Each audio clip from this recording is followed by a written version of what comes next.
दोस्तों इस वीडियो में मैं उत्तर प्रदेश की एक एक सीट के बारे में बताऊंगा कि कौन सी सीट बीजेपी जीत रही है और कौन सी सीट इंडिया गठबंधन जीत रही है। जैसे उत्तर प्रदेश में स्कूल ऑफ पॉलिटिक्स ने 18 सीटें दी हैं इंडिया गठबंधन को, तो मैं वो सीटें आपको लाइन से बता दूंगा कि कौन सी सीटें इंडिया गठबंधन जीत रही है, ताकि आपको पता चल जाए कि आपके शहर का, आपकी लोकसभा का एग्जिट पोल कौन सा है। तो उत्तर प्रदेश वालों इस वीडियो को थोड़ा ध्यान से देखिए। उत्तर प्रदेश की हर एक सीट के बारे में मैं बताने जा रहा हूं। साथ में ही मैं वीडियो में इससे आगे बताऊंगा कि 2004 के एग्जिट पोल की तुलना 2024 के एग्जिट पोल से क्यों हो रही है। 2004 में किस तरह से सारे एग्जिट पोल झूठ और गलत साबित हो गए थे वो भी बताऊंगा, और साथ में यह भी बताऊंगा कि किस तरह से एग्जिट पोल किया जाता है, एग्जिट पोल कौन से लोग करते हैं, एग्जिट पोल में किस वैज्ञानिक विधि का प्रयोग किया जाता है। उसके साथ कई उदाहरण भी देंगे। वीडियो हो सकता है थोड़ी बड़ी हो, लेकिन यह जानकारी आपके लिए बहुत बड़ी साबित हो सकती है। तो शुरू करते हैं उत्तर प्रदेश के एग्जिट पोल से, और यह मैं बताना शुरू कर रहा हूं कि कौन सी सीट एनडीए की है और कौन सी सीट कांग्रेस की है या इंडिया गठबंधन की है। तो चलिए शुरू करते हैं यहां से। देखिए सबसे पहले सहारनपुर आता है। सहारनपुर की जो सीट है वो एनडीए के खाते में जाती है, यानी बीजेपी के खाते में जाती है। उसके बाद कैराना आता है, ये भी बीजेपी के खाते में जा रही है। मुजफ्फरपुर भी बीजेपी के खाते में जा रही है। बिजनौर भी बीजेपी जीत रही है, यानी एनडीए जीत रहा है। नगीना, जहां चंद्रशेखर रावण लड़ रहे थे, काफी कंट्रोवर्शियल सीट थी, काफी पॉपुलर सीट बन गई थी, माफ कीजिएगा कंट्रोवर्शियल बोला था मैं, पॉपुलर सीट बन गई थी नगीना, वो भी बीजेपी जीत रही है, एनडीए गठबंधन जीत रहा है। मुरादाबाद की जी सीट जो है वो इंडिया गठबंधन के राहुल गांधी और समाजवादी पार्टी के खाते में जा रही है, मुरादाबाद की सीट। रामपुर की जो सीट है वो भी बीजेपी जीत रही है। सांबली की जो सीट है वो भी बीजेपी जीत रही है। अमरोहा जो है वो भी बीजेपी जीत रही है। मेरठ जो है वो भी बीजेपी जीत रही है। बागपत जो है वो भी बीजेपी जीत रही है, यानी एनडीए जीत रहा है, बीजेपी से आप समझिएगा। गाजियाबाद भी बीजेपी जीत रही है। गौतम बुद्ध नगर भी बीजेपी जीत रही है। बुलंदशहर भी बीजेपी जीत रही है। अलीगढ़ भी बीजेपी जीत रही है। हाथरस भी बीजेपी जीत रही है। मथुरा भी बीजेपी जीत रही है। आगरा भी बीजेपी जीत रही है। फतेहपुर सीकरी भी बीजेपी जीत रही है। फिरोजाबाद भी बीजेपी जीत रही है। नहीं, और उसके बाद से आ रहा है मैनपुरी, जहां से डिंपल यादव चुनाव लड़ रही थी, वो इंडिया गठबंधन जीत रही है। एटा भी बीजेपी जीत रही है और बदायूं भी बीजेपी जीत रही है। इसके आगे की सीटें और मैं बता रहा हूं। इसके आगे की सीटें हैं आंवला सीट पश्चिम की सीट है। आंवला भी बीजेपी जीत रही है और बरेली भी बीजेपी जीत रही है। पीलीभीत भी बीजेपी जीत रही है। शाहजहांपुर भी बीजेपी जीत रही है। खीरी भी बीजेपी जीत रही है।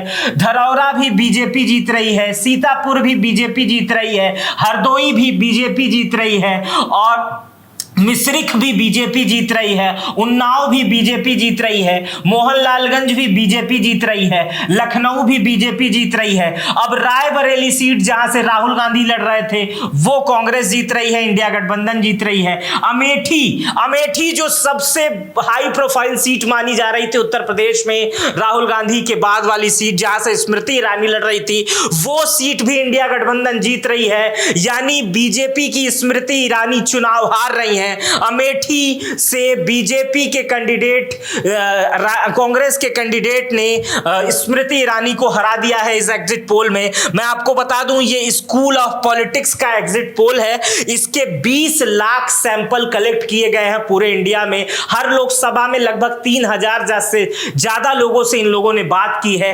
काफी प्रभावशाली एग्जिट पोल माना जाता है इनका। तो अमेठी और रायबरेली दोनों इंडिया गठबंधन के खाते में है। सुल्तानपुर भी बीजेपी जीत रही है। प्रतापगढ़ में इंडिया गठबंधन की सीट निकल रही है। प्रतापगढ़ इलाहाबाद के जस्ट बगल की सीट है। फर्रुखाबाद में बीजेपी जीत रही है। इटावा में बीजेपी जीत रही है। कन्नौज की जो सीट है वहां भी वो भी सीट जो है वो इंडिया गठबंधन निकाल रही है। कानपुर की सीट भी बीजेपी निकाल रही है। अकबरपुर की सीट भी बीजेपी निकाल रही है। जालौन की सीट भी बीजेपी निकाल रही है। झांसी की सीट भी बीजेपी निकाल रही है। तो आपने आपने अभी तक समझा कि किस तरह से कौन कौन सी सीटें कहां कहां निकली हैं। चलिए आगे की सीटों को भी बता देता हूं। हमीरपुर की जो सीट है वो भी बीजेपी निकाल रही है, हमीरपुर भी बीजेपी जीत रही है, बांदा भी बीजेपी जीत रही है, फतेहपुर भी बीजेपी जीत रही है। अब कौशाम्बी सीट को इंडिया गठबंधन जीत रही है इस एग्जिट पोल के हिसाब से। फूलपुर को बीजेपी जीत रही है, इलाहाबाद को भी बीजेपी जीत रही है, बाराबंकी सीट और फैजाबाद सीट दोनों इंडिया गठबंधन जीत रही है। बाराबंकी और फैजाबाद सीट में भी अयोध्या आता है। अयोध्या इतना बड़ा मुद्दा रहा है, अयोध्या से कहा जा रहा था बीजेपी दोबारा सरकार बना रही है, पूरे देश में अयोध्या का मुद्दा रहा। लेकिन जहां से अयोध्या फैजाबाद, जिस सीट में अयोध्या की सीटें, विधानसभा की सीटें लगती हैं फैजाबाद सीट से, उस सीट से कांग्रेस इंडिया गठबंधन चुनाव जीत रही है। और अंबेडकर नगर से भी इंडिया गठबंधन चुनाव जीत रही है। और उसके बाद से बहराइच से भी इंडिया गठबंधन चुनाव जीत रही है, बहराइच से एनडीए जीत रही है यानी बीजेपी जीत रही है। कैसरगंज से भी बीजेपी जीत रही है, ब्रजभूषण सिंह के लड़के थे। श्रावस्ती से भी बीजेपी जीत रही है, गोंडा से भी बीजेपी जीत रही है, डुमरियागंज से भी बीजेपी जीत रही है। हालांकि वहां डुमरियागंज में जगदंबिका पाल पिछले 3 बार से 15 सालों से सांसद थे, कहा जा रहा था कि वहां पर सीट बदल जाएगी, लेकिन ऐसा नहीं हुआ, यहां पर भी बीजेपी जीत रही है। बस्ती की सीट और फैजाबाद ये सब अयोध्या के अगल बगल की सीट है, लेकिन बस्ती की सीट भी बीजेपी जो है वो हार रही है और इंडिया गठबंधन जीत रही है। संत कबीर नगर बस्ती से पहले आता है। अयोध्या की ये अगल बगल की सारी सीटें हैं। देखिए अगर आप गोरखपुर से शुरू करेंगे तो गोरखपुर पहले योगी आदित्यनाथ का इलाका होता था, उसके बाद से फिर संत कबीर नगर आता है, फिर बस्ती आता है, उसके बाद से फिर फैजाबाद की लोकसभा आती है। ये तीनों सीट अगर लाइन से देखेंगे, फिर बाराबंकी आता है। मतलब अगर आप गोरखपुर से लखनऊ तक का सफर करेंगे तो उसके बीच में आपको 4 लोकसभा मिलेगी। पहली लोकसभा जो मिलेगी वो संत कबीर नगर की, दूसरी बस्ती, तीसरी फैजाबाद, चौथी बाराबंकी। ये तीनों चारों सीटों जो है इंडिया गठबंधन जीत रही है एग्जिट पोल के हिसाब से। अब देखिए संत कबीर नगर में संजय निषाद के लड़के चुनाव लड़ रहे थे, वो हारते हुए दिख रहे हैं। बस्ती में भी चुनाव बीजेपी हारते हुए दिख रही है। उसके आगे महाराजगंज चलते हैं, पंकज चौधरी की सीट है, ये काफी बड़ी सीट है, 30 साल से सांसद है, वहां ये जीतते हुए दिखाई दे रहे हैं बीजेपी। गोरखपुर से भी बीजेपी जीतते हुए दिखाई दे रही है, कुशीनगर से भी बीजेपी जीतते हुए दिखाई दे रही है, देवरिया से भी बीजेपी दिखाई दे रही है, बांसगांव से भी बीजेपी जीतते हुए दिखाई दे रही है। लालगंज की सीट भी इंडिया गठबंधन की सीट है, लालगंज की सीट भी इंडिया गठबंधन की सीट है। और इससे आगे चलते हैं, इससे आगे की जो सीट है उस पे चलते हैं। और इससे आगे की सीट है आजमगढ़ भी इंडिया गठबंधन की खाते में जा रहा है, काफी फाइट है। हालांकि आजमगढ़ में शुरुआत से लोग कह रहे थे कि दिनेश लाल निरहुआ चुनाव हार जाएंगे। घोसी एक बार फिर से इंडिया गठबंधन चुनाव जीत रही है, घोसी से ही ओम प्रकाश राजभर के लड़के चुनाव लड़ रहे थे। ओम प्रकाश राजभर बड़ा दावा कर रहे थे कि ये सीट हम निकाल लेंगे, लेकिन एग्जिट पोल के हिसाब से इंडिया गठबंधन यहां से घोसी से जीतता हुआ दिखाई दे रहा है। और सलेमपुर से भी बीजेपी जीत रही है, बलिया से भी बीजेपी जीतते हुए दिखाई दे रही है, जौनपुर से इंडिया गठबंधन जीत रही है, मछली शहर से इंडिया गठबंधन जीत रही है, गाजीपुर से इंडिया गठबंधन जीत रही है। ये 3 सीटें जो करीब की थी, मछली शहर, जौनपुर और गाजीपुर, ये तीनों सीटें इंडिया गठबंधन जीत रही है एग्जिट पोल के हिसाब से। अभी भी मैं, ये एग्जिट आंकड़े नहीं है, एग्जिट पोल आंकड़े हैं जो सैंपल के आधार पर दिए जाते हैं। और चंदौली से बीजेपी जीत रही है, वाराणसी से प्रधानमंत्री खुद लड़ रहे हैं तो वो जीत ही रहे हैं, और भदोही से बीजेपी जीत रही है, मिर्जापुर से बीजेपी जीत रही है, और रॉबर्ट्सगंज से भी बीजेपी जीत रही है। मैंने आपको उत्तर प्रदेश के 80 सीटों का एग्जिट पोल बताया। ये एग्जिट पोल किया है स्कूल ऑफ पॉलिटिक्स ने। इंडिया में जो इनका सैंपल कलेक्शन था पूरे भारत में, इनके अनुसार 20 लाख लोगों से इन्होंने बातचीत की है, उसके आधार पे ये सैंपल कलेक्शन पूरे इंडिया का बनाया है, और उसमें उत्तर प्रदेश भी शामिल था। हर लोकसभा से इनके अनुसार लगभग 3000 सैंपल लिए जाते हैं, तो इनके अनुसार लगभग उत्तर प्रदेश में 18 सीटें जीते जा रही हैं। इंडिया गठबंधन की कौन कौन सीटें थी ये मैंने आपको बता दी। अगर आपको वीडियो अभी भी नहीं समझ में आएगा, थोड़ा सा पीछे करके देख लीजिएगा, आप चीजें आसानी से समझ पाएंगे। अब मैं अपने दूसरे सब्जेक्ट पे चलता हूं। आज कल शाम से जब से एग्जिट पोल आए हैं, बड़ी चर्चा हो रही है। कांग्रेस और इंडिया गठबंधन के तमाम लोग ट्विटर पे साझा कर रहे हैं कि 2004 में हुआ था कि बीजेपी का एग्जिट पोल आया था कि सारी सीटें बीजेपी जीत रही है, बीजेपी सरकार बना रही है, लेकिन अचानक जब रिजल्ट आते हैं तो कांग्रेस की सरकार बन जाती है। ये बातें बिल्कुल सही हैं, बिल्कुल ऐसा ही हुआ था 2004 में। एग्जिट पोल सारे झूठे साबित हो गए थे, बिल्कुल गलत साबित हो गए थे। ये सामने मैं आपको अभी का एग्जिट पोल दिखा रहा हूं, जो ये कल एग्जिट पोल आया है, और ये अलग अलग एजेंसियों का, और ये 2004 का एग्जिट पोल मैं आपको दिखा रहा हूं। ये 2004 का एग्जिट पोल देखिए, यहां पर आज तक भी बीजेपी को जिता रहा है। जी न्यूज भी बीजेपी को पूर्ण बहुमत दे रहा है, लगभग बहुमत के आसपास। सहारा भी तब बहुत पॉपुलर हुआ करता था, अभी भी है। सहारा भी बीजेपी को 263 सीटें दे रहा है, और स्टार न्यूज तो बीजेपी को बहुमत के एकदम पार पहुंचा दे रहा है, और एनडीटीवी भी लगभग बहुमत के करीब पहुंचा रहा है। सारी चीजें मिला जुला कर ऐसा लग रहा था कि 2004 में बीजेपी की सरकार बन जाएगी, लेकिन ऐसा नहीं होता है। 2004 में जब वोट बैंक खुलता है, ईवीएम खुलती है, तो बहुत बड़ा उलटफेर दिखता है, और कांग्रेस को मिलते हैं 26.53% वोट, और वहीं भाजपा को 22.16%, 4% का एक बड़ा अंतर सामने आ जाता है। और अगर इसको सीटों में डिवाइड कर देंगे तो उस समय कांग्रेस की जो सीटें थी वो 145 थी, और बीजेपी की सीटें जो थी वो 138 थी। लेकिन कांग्रेस, सीपीआई और तमाम अन्य दल मिलकर सरकार बना लेते हैं, वो सरकार 5 साल चलती भी है। तो ये है एग्जिट पोल 2004 का, जो गलत साबित हुआ था, और ये है एग्जिट पोल 2024 का, जिसमें लगभग सारे एग्जिट पोल जो हैं वो 350 से ऊपर की सीटें दे रहे हैं। कुछ एग्जिट पोल 400 से भी ऊपर की सीटें दे रहे हैं, 401, 402, 403 सीटें भी बहुत सारे एग्जिट पोल दे रहे हैं, और कुछ बेपरवाह एग्जिट पोल हैं जो 450 सीटों की भी बात कर रहे हैं। खैर, वो मजाक की श्रेणी में आएगा। लेकिन अब आपको इस एग्जिट पोल को देखने के बाद बहुत सारी चीजें मन में ये आती होंगी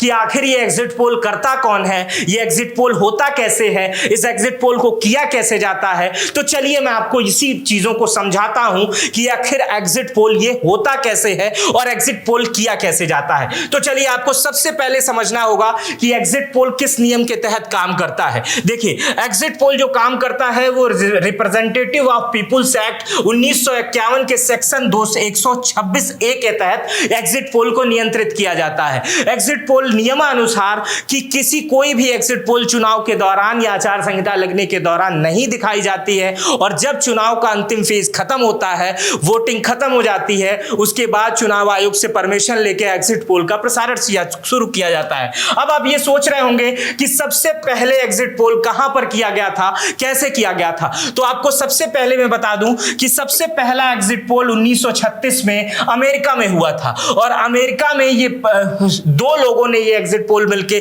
2 बड़े वहां के जर्नलिस्ट मिलके किया था। एक का नाम जॉर्ज गैलप था और दूसरे का नाम क्लॉड रॉबिन्सन था। इन दोनों लोगों ने न्यूयॉर्क शहर के लोगों से बात की थी और वहां के राष्ट्रपति चुनाव के बारे में एक आकलन किया था, और आकलन के अनुमान में जो प्राप्त हुआ था कि उस समय फ्रैंकलिन डी रूजवेल्ट वहां के राष्ट्रपति बनेंगे। और अनुमान के बाद जो रिजल्ट आया, पहले ही उन्होंने बता दिया था कि फ्रैंकलिन डी रूजवेल्ट बनेंगे लोगों से बात करने के बाद ही, और उसके बाद से जो रिजल्ट आया वो भी चौंकाने वाला था। फ्रैंकलिन डी रूजवेल्ट वहां पर चुनाव जीत गए, और उसके बाद से 1937 में इतना लोकप्रिय हो गया कि 1937 में ब्रिटेन में और 1938 में पहली बार एग्जिट पोल फ्रांस में शुरू हो गया। अब भारत में आ जाते हैं। भारत में 1957 में एग्जिट पोल नहीं कहा जाएगा, लेकिन पब्लिक ओपिनियन पोल पहले लिया गया था, जो चुनाव से पहले लोगों को बताया जाता था अखबारों के माध्यम से। उसके बाद से 19 में डॉक्टर प्रणव राय ने भी एक एग्जिट पोल किया था।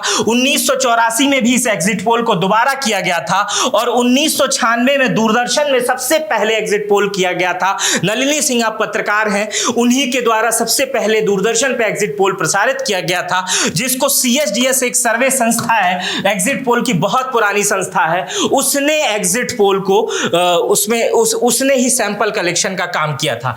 अब मैं आपको बता दे रहा हूं कि एग्जिट पोल होते कैसे हैं। एग्जिट पोल पहले होते कैसे हैं, फिर कुछ सैंपल आपको बताऊंगा। बताऊंगा। देखिए, एग्जिट पोल दो तरीके से किया जाता है। एग्जिट पोल एक तो फॉर्म के आधार पर किया जाता है, अगर चुनाव नहीं चल रहे हैं तो लोगों के बीच में जाया जाता है। जैसे आपके शहर की संख्या, 1 मिनट के लिए मैं आपको उदाहरण के लिए बता देता हूं कि आपके शहर की संख्या जो है, जैसे आपके शहर की संख्या जो है वो लगभग 1 लाख है और 1 लाख में लोगों का सैंपल लेना है। तो कुछ लोग जाते हैं एग्जिट पोल के, वो कार्यकर्ता होते हैं, वर्कर होते हैं, वो आपसे कुछ सवाल पूछते हैं कि जैसे आप इस बार वोट किसको देंगे, तो आप कहेंगे ये तो मेरा मताधिकार है, ये नहीं बताऊंगा मैं। तो आपसे वो पूछेंगे प्रधानमंत्री का कार्य कैसा रहा, आपके विवेक के आधार पर आप जो बताएंगे, प्रधानमंत्री ने कैसा काम किया, राहुल गांधी आपको कैसे लगते हैं, अखिलेश यादव कैसे लगते हैं, आप प्रधानमंत्री में नंबर 1 को किसको देखते हैं। ये सारे आकलन ऐसे 20-25 सवाल रहेंगे जिसमें आप खुद घूम जाएंगे और वो जो उन्हें चाहिए होगा आप दे देंगे। इस तरह से एक कलेक्शन होता है। और दूसरा कलेक्शन ये होता है कि जब चुनाव होने लगते हैं, फेज 1, फेज 2, फेज 3, इस बार 7 फेजों में चुनाव हुआ है, तो जिस फेज में, जिस लोकसभा में चुनाव होते हैं, एग्जिट पोल के कार्यकर्ता हर उस बड़े बूथ पे जाते हैं और वो बूथ ऐसा होना चाहिए जहां हिंदू मुस्लिम सब निकलते हैं और अक्सर बड़े बूथों पर जाके लोगों से पूछते हैं जो अन्य कर्मचारी, ये ऑफिशियल नहीं होता है जो मैं बातें कर रहा हूं, ये उनके ऊपर रहता है कि वो किस तरह से लोगों से बातें निकलवा पाए, किस तरह से अधिकारियों के ऑफ द रिकॉर्ड बात कर सकें। और वो बात करते हैं, जाके पूछते हैं कि सैंपल कलेक्ट करते हैं अलग अलग लोगों से कि आपने किस मुद्दे पे मतदान किया, किसको मतदान किया, और उसके बाद से वो एक सैंपल बनाते हैं। वो अपने बूथ का सैंपल बनाते हैं या 2-4 बूथों का सैंपल बनाते हैं, फिर वो अपने हेड को सैंपल भेजते हैं। लेकिन एक जिले से कम 100 जगह से सैंपल आ रहा है अलग अलग तरीके से। वो जो उनका हेड रहता है, जो पूरे जिले को कवर करता है, वो लोकसभा को कवर करता है, वो सारे सैंपलों को एक जगह रखता है, एक जैसी चीजों को इकट्ठा करता है और इस आधार पर वो आकलन करता है कि इस जगह की सीट निकलेगी या नहीं निकलेगी। जब भारत में एग्जिट पोल की शुरुआत हुई थी तब ये इतनी वैज्ञानिक विधि से या इतनी सैंपलिंग वाले तरीके से नहीं किया जाता था। अभी जो एग्जिट पोल मैं दिखा रहा था, इसमें 20 लाख लोगों से बातचीत की गई थी, तब एक एग्जिट पोल पर पहुंचा गया था। पहले इतना न पैसा एग्जिट पोल को दिया जाता था, लेकिन अब एग्जिट पोल एक बहुत बड़ा मनोरंजन और बहुत बड़ा वैज्ञानिक का कारण बन गया, वैज्ञानिक विधि का कारण बन गया है। जब भी चुनाव के नतीजे आते हैं, उससे पहले लोग ये रुझान देखने के लिए काफी टीआरपी न्यूज चैनलों को मिलती है, इसलिए न्यूज चैनल भी अलग अलग एजेंसियों से एग्जिट पोल कराते रहते हैं। तो अब जो एग्जिट पोल आते हैं वो कहीं ना कहीं से बहुत ज्यादा क्लियर दिखते हैं और अक्सर होता है कि एग्जिट पोल इस समय गलत नहीं साबित होते हैं। कुछ एग्जिट पोल में आप समझ गए होंगे कि एग्जिट पोल कैसे होता है। कुछ एग्जिट पोल मैं आपको दिखा देता हूं। यहां पर ये एग्जिट पोल आप देखेंगे, ये एग्जिट पोल 2004 का है, गलत हो गया था। अब इसी एग्जिट पोल गुजरात चुनाव को देख लीजिए, सारे एग्जिट पोल 148 सीटें लगभग बीजेपी को दे रहे थे। देखिए 148, 130, 140 और बीजेपी को मिलती है 156 सीटें। कांग्रेस को सारे एग्जिट पोल दे रहे थे 42, 50, 51, लेकिन कांग्रेस को मिलती है 17 सीटें। जीत हार का फैसला एग्जिट पोल ही कर देते हैं पहले। अब यहां पर देखिए हिमाचल के चुनाव में भी आप अक्सर देखे होंगे, हिमाचल के चुनाव में जो बहुमत का आंकड़ा था वो 35, लेकिन कोई भी एग्जिट पोल आज तक, कोई भी एग्जिट पोल आप देखेंगे कि कोई भी एग्जिट पोल जो है वो कांग्रेस को जीतता हुआ नहीं दिखा रहे थे। कांग्रेस को आज तक को छोड़ के कोई भी एग्जिट पोल कांग्रेस को जीतता हुआ नहीं दिखा रहे थे, लेकिन हिमाचल में कांग्रेस की सरकार बन जाती है। यही बार बार दावा करती हैं पार्टियां जो एग्जिट पोल में जिनका खराब प्रदर्शन रहता है, वो ऐसे ही 2-3 एग्जिट पोल का उदाहरण देती हैं और कहती हैं कि एग्जिट पोल जो है वो हमेशा गलत हो जाते हैं, हमेशा सही हो जाते हैं। अब आप इन चीजों को देखेंगे 2019 का यहां एग्जिट पोल है, वो देख लीजिए, बिल्कुल सटीक एग्जिट पोल बताया गया था।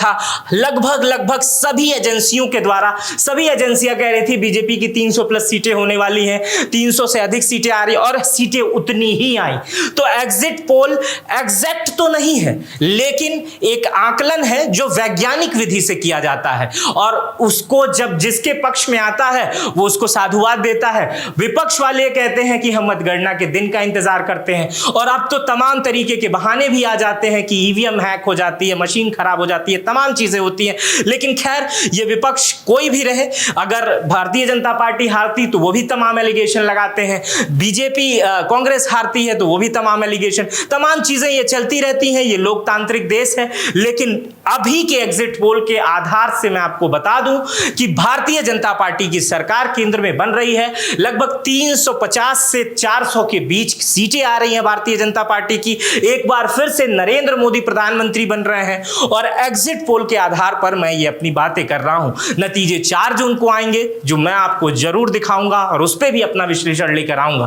फिलहाल मेरा नाम मित्र प्रकाश है और ये विश्लेषण आपको मेरा कैसा लगा ये आपको बताना है कमेंट बॉक्स में। अपना बेहद ख्याल रखिएगा, तब तक के लिए बहुत बहुत शुक्रिया।